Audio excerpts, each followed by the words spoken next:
कमला Harris अब America की उपराष्ट्रपति होंगी और उनका भारत के साथ एक विशेष नाता ये भी है कि उनकी माँ श्यामला गोपालन भारत से ही अमेरिका आई थी और उसके बाद वो एक जमैकन पिता और एक भारतीय मूल की मां की संतान है और इस लिहाज से कमला का भारत से नाता निश्चित रूप से काफ़ी महत्वपूर्ण कहा जा सकता है।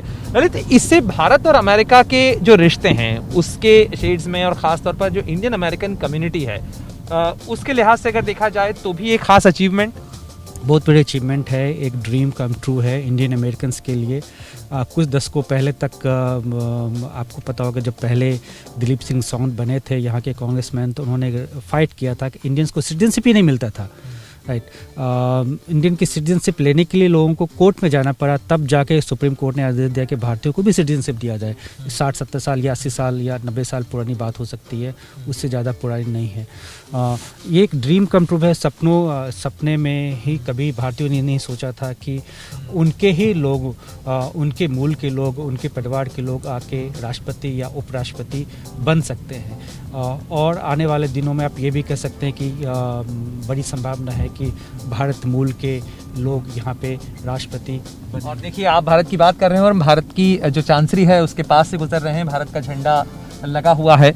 और अगर हम इसकी बात करें कि जो बाइडेन एडमिनिस्ट्रेशन के अंदर भारतीय मूल के लोगों की, उनके नामों की संख्या का अगर जिक्र किया जाए तो क्या ये भी अनप्रेसिडेंटेड है कि इतनी बड़ी संख्या में लोगों को, भारतीय मूल के लोगों को जिम्मेदारी दी गई?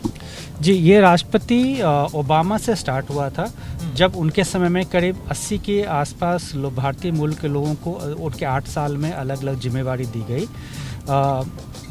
राष्ट्रपति ट्रंप ने करीब 50 लोगों को दिया 4 सालों के अंदर, लेकिन ये पहली बार ऐसा हुआ है कि इनॉग्रेशन से पहले ही, इससे पहले कि वो शपथ ग्रहण ले उससे पहले ही करीब 21 भारतीय मूल के लोगों को इम्पॉर्टेंट पोजीशंस व्हाइट हाउस के अंदर। और उनका इम्पॉर्टेंट पोजीशन आप क्या मानते हैं, किसे सबसे महत्वपूर्ण जिम्मेदारी दी?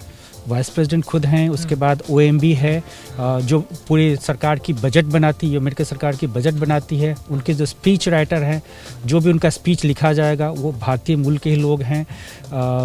जो हेल्थ इश्यूज़ पे हैंडल करेंगे वो भारतीय मूल के लोग हैं।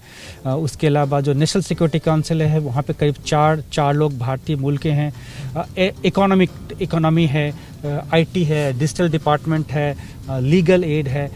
कोई भी ऐसा ब्रांच छोटा नहीं है जो बड़े बड़े मेजर ब्रांच हैं अमेरिका सरकार के, उसमें भारतीय लोग के नहीं हैं। भारतीय मूल के लोग सब जगहों पे हैं। 21 लोगों में से 17 लोग जो हैं, सो आज अभी तक जो लेटेस्ट जानकारी है मेरे पास, 21 में से 17 भारतीय मूल के लोग सिर्फ व्हाइट हाउस में हैं। इससे बड़ी संख्या व्हाइट हाउस के अंदर आज तक कभी नहीं रही भारतीय मूल के लोगों की। इवन प्रेसिडेंट ओबामा और ट्रंप के दौरान भी नहीं रहा। ये ज़्यादा समय नहीं हुआ। पहली बार भारतीय मूल के लोग जो अपॉइंट हुए एडमिनिस्ट्रेशन में वो रीगन के टाइम में हुआ। वो भी ज़्यादा लंबा समय, पुरानी बात नहीं है। जी। और करीब 3-4 दशक के अंदर ये सफ़र इतना महत्वपूर्ण मोड़ पे आ गया कि आज भारतीय मूल के लोग जो हैं करीब 20 से ज़्यादा लोग, और खासतौर पर जैसा आपने कहा कि 17 लोग तो व्हाइट हाउस के अंदर ही हैं महत्वपूर्ण जिम्मेदारियों के ऊपर, और 21 लोगों में से 13 लोग महिलाएं हैं, वुमेन हैं। वो निश्चित रूप से ये भी एक बहुत महत्वपूर्ण बात है।